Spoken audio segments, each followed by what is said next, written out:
Laura, welcome to the show. Thank you so much for having me. I'm excited to be here. I'm excited to have you on. I already know just from just chatting with you before we got on here that this is going to be a fun one. It's definitely we're very passionate about the same thing, so this is always going to bring a really good episode. So for the listeners, get ready. This is going to be a gem for you to really tune into. So before we get into the good stuff on that, I always love to ask the question of what's your story and journey to what led you or what guided you to lead to where you are today? Mm. So I served in the military for just shy of 28 years. But throughout my career, I knew that my career was going to end at some point. I had risen to the top echelon, to top 1%, pretty quickly, the top levels. And I still had this feeling, though, that even though I was successful from the outside looking in, I felt like there was something missing. I was always, I felt like I was always on display or in that fishbowl. Um, I never felt I would, do a triathlon, and then I would say, "Oh, I should have done it faster," or I'd run a marathon. "Oh, I still feel out of shape," or I would get an advanced degree. "Oh, I still feel stupid." And so I was doing all of these things outside of myself, thinking, okay, the next time I climb a mountain, I'll feel joy and fulfilled. And I did that over and over again. So I was like a goal seeking organism. I wasn't happy. Outside it looked good. Inside I was a mess. And so through this journey, I was always on the quest of looking for my purpose. I always wondered, there has to be more to life than this. And I kind of got to that point where I said to a friend of mine, when is it going to be enough? When am I going to be enough? I'm exhausted. And I realized that in my mind, I would never be enough. And that's when I started to pursue personal development and really figure it out. Well, why is that? Why does everybody else think I'm enough, but I don't? What gives?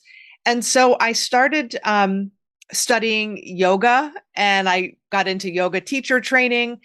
It started to open me up in a way that I just realized how much more to me there was than just this one single-minded kind of focus. And then I started teaching other people this mindset aspect of yoga, and I started seeing them open up.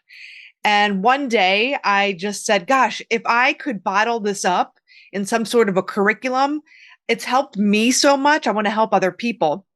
That's when I met Bob Proctor at a personal development seminar. And it was as if in that moment I was making a decision. I had been following my curiosity and listening to my intuition guide me. Didn't make sense for me to take a yoga teacher certification. I was in the military. Where was I going to use this? But I led myself to that, and I listened to myself. I followed my curiosity, which led me to Bob Proctor. And then I started coaching his methodologies and learning from him and being mentored by him. So that's kind of the long story short is, I started kind of broken on the inside, looking outside of myself for happiness, for solutions, for my purpose, when it was within me the entire time. And now, fast forward, this is how I help other people. I love that. There's so much I can go into this, and I love Bob Proctor's work, and rest his soul. And Yeah. he's done some amazing things, and it's so great to how funny how I just love how things align, right? When you're in a certain I have way, when you're goosebumps. following, right? It's so Yeah. cool. You're like, Yeah. wow, this is just how this all. It's just amazing when you look back, like, holy cow. There's some greater force, some greater thing that's orchestrating it for me. Um, Yeah. One question I love to ask because you have a very similar mindset in the past like me where I was constantly grinding away, hitting levels of success, award after award in my own business. And there even though when I thought, oh, financially, if I got to this level, man, I would be top of the world, like everything would be great. I can invest in things, I can do this, I can do that. And yet when I got there, I was unfulfilled. And it's one of those things where is it one when you're looking at it now? I'm curious to see if you have. Do you ever ask that question, like, how did I get caught into that unfulfilled trap? Yeah, what I always talk about, and really what I learned from Bob, and it's funny because I'm in in a doc program right now. It's leadership psychology and neuroscience. And so it's the science and psychology and the wisdom in the spiritual realm. It's all meshed together. But we have beliefs in our subconscious mind, our paradigms, or kind of those beliefs that govern how we see the world. And those, many of those beliefs are sort of installed in our subconscious mind by the time we're 5 or 6 years old. So it's the way we grow up, the things that we're witnessing, they become our truth, and so the learned voice of criticism growing up, that's a part of our truth. And we actually start to believe those things. But if you think about it, a little baby isn't worrying about, am I going to be good enough? I'm too chubby. We're not, don't take my picture, whatever it is. I'm not smart enough. We're not worried about those things, but we learn those things. And anything that we learn and we repetitiously experience and get emotionally involved in, it becomes a part of our beingness. It becomes embedded in our subconscious mind. And our subconscious mind governs our habitual behavior. So we can get caught up in these destructive, self-destructive loops, which was what I was caught up in. The I'm not good enough, that I've got to prove myself. Once I get this level, then I'll be happy. Then I'll be good enough or smart enough or wealthy enough. But I would reach these levels and inside it wasn't enough. There was something missing. And so once I started really working with a coach and diving into the darkness and figuring out what are some of those beliefs that I just don't even want to believe anymore. When I was shining the light of awareness on them, some of them dissipated, but then I had to choose, well, it feels real, but is it true? And if not, what would I rather believe? And then I just started redirecting my energy and focus. I love that, and it's and that's the beauty of what I try to share with a lot of people and clients and so forth is like how you can really look at a belief and really just shift gears and because you gave that one so much power for so long, right? Yeah. And then there comes a point where it's just like, okay, well, if I gave that power to this, well, I can just choose something else and give power to that. But sometimes it's that transition point of making that shift where sometimes people are like, I go this way, and then my ego and old conditioning and baggage comes out and says, "Oh no, but this is what happened before. Here's X, Y, Z, or whatever that may be for the Right. individual." And it comes that point where I love when you said, "I just shifted my focus and then went that way."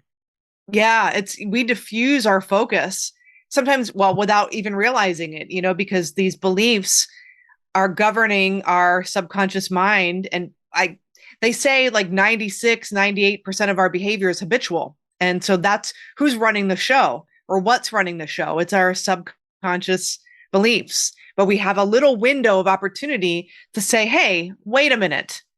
This doesn't make sense. I don't want to believe this. That's not who I am. And why am I focusing on worry when I could focus on life and energy and, growth and expansion? It's all a choice at the end of the day, right? It really is. Yeah. That's just something I try to teach from a quantum physics perspective, and then I bring spiritual truths, and then also the neuroscience behind it, to how that you can just choose. And when you learn that, how like really understanding what choosing is, and being able to do that, it's a game changer in your life. And I know for me too. That's what I said. I love your background and what you went through. It's like I'm like, yeah, this sounds just like me, because it was the same thing. Low self worth. That was my biggest limiting belief. I'm not good enough. Low self worth and not being valuable. And it was one of those that no matter at what level I got to, I was just never going to be satisfied. And it comes to that point in life where you have to there comes a point where you just get tired of that. And at least I don't know if it was for you. And this is kind of me asking the question in that it was at a point too where you're just tired of feeling that. That's when you started like that inspired you to go seek else into the personal development and so forth, to really be like, I want to figure this out, to not have this feeling anymore. Oh my gosh. Yeah. I mean, it was so many things that were just culminating, like taking care of my father who was terminally ill. Then I'll be a good daughter. I'll run a marathon for cancer research. And then I'll be a decent human. And I thought I was fat. Like I ran the marathon, I still felt crappy.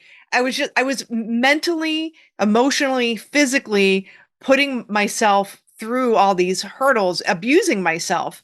And that's when I said to my friend, and gosh, I was even shopping so much. I was doing all of these things on the outside that were hurting me. And that's when I said to my friend, I am exhausted. I'm tired of this. When is it going to be enough?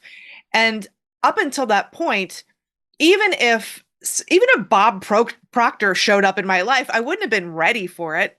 I wouldn't have heard it because I was so busy chasing after these things. It wasn't until after that moment, that aha, where I was on a movie set in Hawaii. I was a background person for a movie, and there was a girl, and she was reading this book about leadership of self, and I'm like, I love this. I want some of this. Where did you get that? And I never looked back. I went to a personal development kind of presentation in Hawaii when I was living there, seminars, and I just jumped in with both feet. Because I was just so done with feeling worthless and like crap all the time, and it was lonely. I One thing I realized when I was taking care of my father, who was terminally ill, I was in a leadership position in my work, and somebody put their hand on my shoulder because they realized what was going on. I didn't really tell anyone, and I almost crumbled and fell apart because I didn't let anyone in. And for somebody to just have that empathy, I couldn't take it. Like I couldn't take the kindness. Oh, it makes me emotional now. And that was a big aha for me. I love that. Thank you for sharing that. Yeah. It's something that we talked a little about, like, as an age, at such a young age, to be conditioned. I call it conditioning. And in my third book, I talk a lot about the subconscious mind, that 95% of our life is dictated by it. And where does that all, how does that work? How does it, how do we get to those points of being where I call a mental prison? Because if you're 95% of your life is automatic, and it's just automated, constantly doing the same thing over and over and over again, where do you come in and choose to experience life? It may be Right. 5%, if that. And to me, I'm like, that's just a prison in some ways.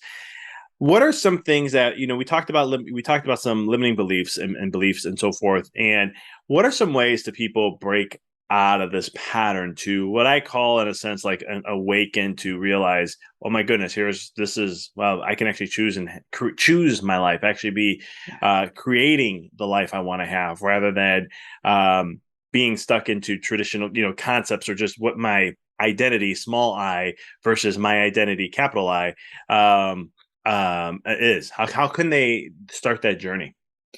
Yeah. Well, first is getting clear on what you want. If you're not creating results to your liking, or you're not feeling and showing up in the way that you want to, at least start by entertaining the idea of, if I could have anything, if I could feel anyway, if I could be, that image of who I want to be, what would that be? Without getting into the how, because it's not important at this point. Just get a clear vision of what it is you want. Um, and then when you notice, I would say, when we had that little small window of choice to not let our subconscious mind be in the driver's seat, we can create new neural pathways by choosing. And so this is where mindfulness can come into play, where you have to carve out time for yourself. No, do you have to go like meditate under a bridge somewhere for hours and hours on end? No, you do not. But if you can even set a timer on your watch at periods throughout the day, how am I feeling right now? What do I need right now? Ooh, that's kind of an odd belief. Why am I believing this right now? And what would I rather believe? And that mindfulness is, and shifting to what you'd rather believe, is creating new neural pathways. And the more you do that, think about a worn out path. I think about when I used to walk to the beach in Kailua. That worn out path that's, those are those neural pathways that it's the easy route there, but you can carve new ones. And the more you do that, the more the leaves and the branches and the grass will flatten out to where a new path is aligned. And there's a path of least resistance for you. So get clarity on what you want and then practice mindfulness, even if it's just a few moments asking yourself those questions. I love that. That is great, and I love your analogy or sharing an example of neuroplasticity and how we could change our pathways with just the path kind of a thing, Yeah. wearing it down and so forth. It's very very cool, and in those ways, one of those things that oh, man, I'm losing my train of thought. He'll come back to me, but yeah, looking at that though from there, how can we then unveil limiting belief, like a limiting belief that we may have, because they're so hidden in some Yeah. ways. I share a lot of like how there's certain things that you can become aware of it, but how can people start to create awareness to their limiting beliefs to know that there is a belief that's holding them back from the life they wanted to choose? Yeah. One of the tools that I like to use is well, journaling. So in the beginning stages, and what I learned from Bob is just every day for maybe a week or two, give yourself some quiet time and imagine if you could do have anything, what would that be?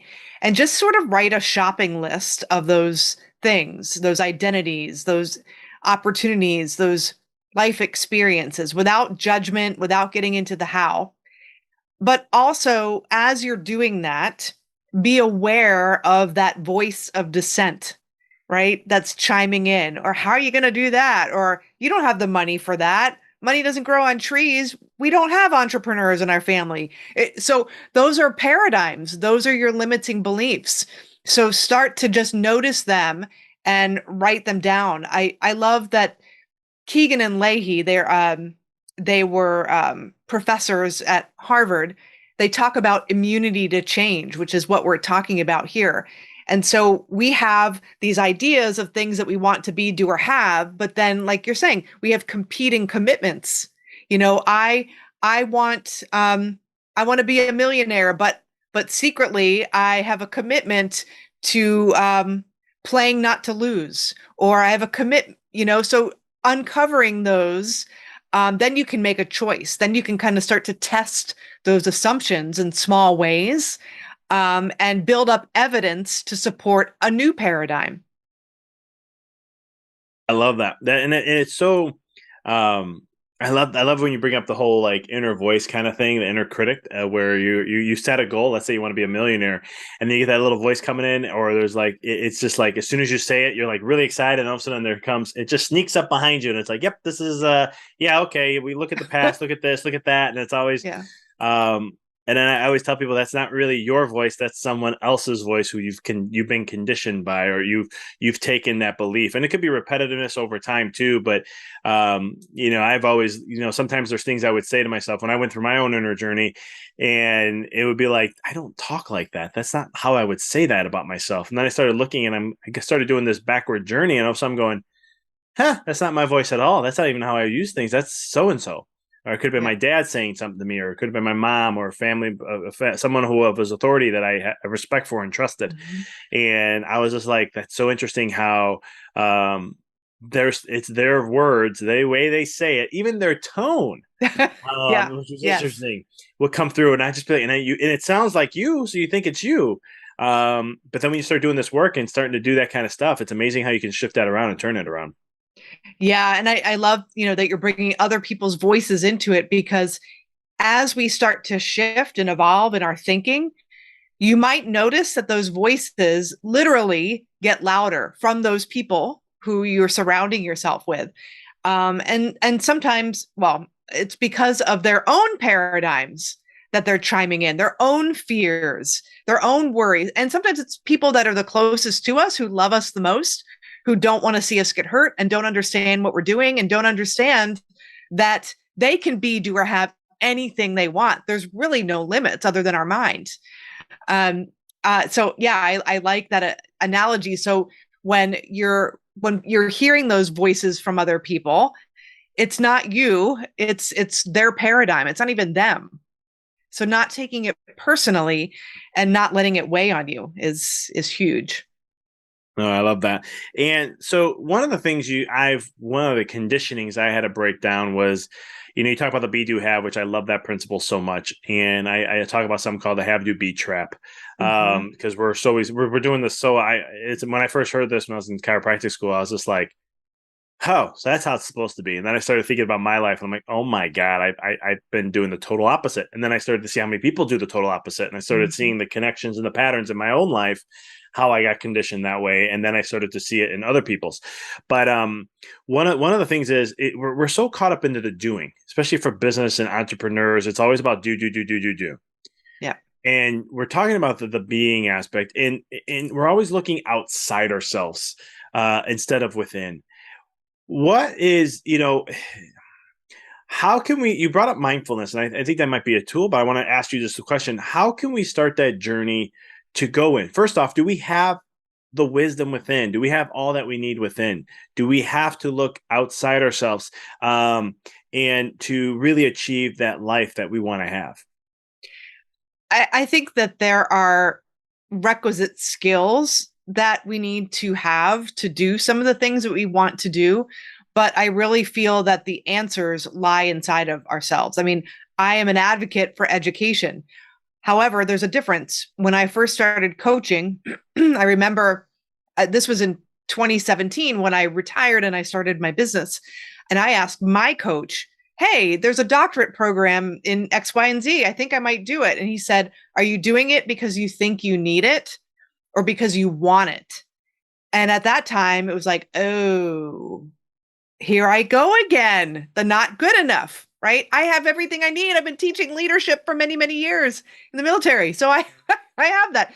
So you have to, the mindfulness comes into play when you can ask yourself, why am I doing this? Or why am I following up with this person right now? Is it because I'm fearful that I'm not going to hear from them? Or is it because I'm coming from a place of giving and knowing? It's a different energy. So when you can practice that mindfulness, why am I following this strategy of connecting with potential clients? So if we're in a service industry and we're looking at other coaches and whatnot and the strategies that help them excel and scale their business, are we just, I'm going to do this and then I'm going to do that? We're looking outside of ourselves. Yes, there are tools and different ways and mechanisms for reaching your target audience, but it doesn't mean that you should leverage all of them. Tap into yourself. Where do you feel guided? You're not going to choose wrong. Just show up and be authentic and connect with people because the people you're looking for are also looking for you. So that's how I apply the mindfulness in my business when I'm, ooh, where is this coming from? Or, I was going to contact this person, but it's coming from a fear-based thing. I'm gonna like chill out and I'm gonna wait and I'm gonna go for a walk and then I'm gonna approach this again. And when I relax, that's when opportunities align with me. It's not that they're magically appearing. It's when we're in the doing phase and doing what everybody else is doing and looking outside of ourselves and not checking in with ourselves for the answers, we're not open to the opportunities that are right in front of us when we could, connect beautifully. No, I love the way you say that. And again, it's funny how it parallels in our lives because, like, when I was in chiropractic school, I was talking to one of the head. He had a, excuse me, he had a, I don't know if it was I think it was a doctorate in nutrition. So it's 3 years. I think it's like 400 hours on top of after being a chiropractor.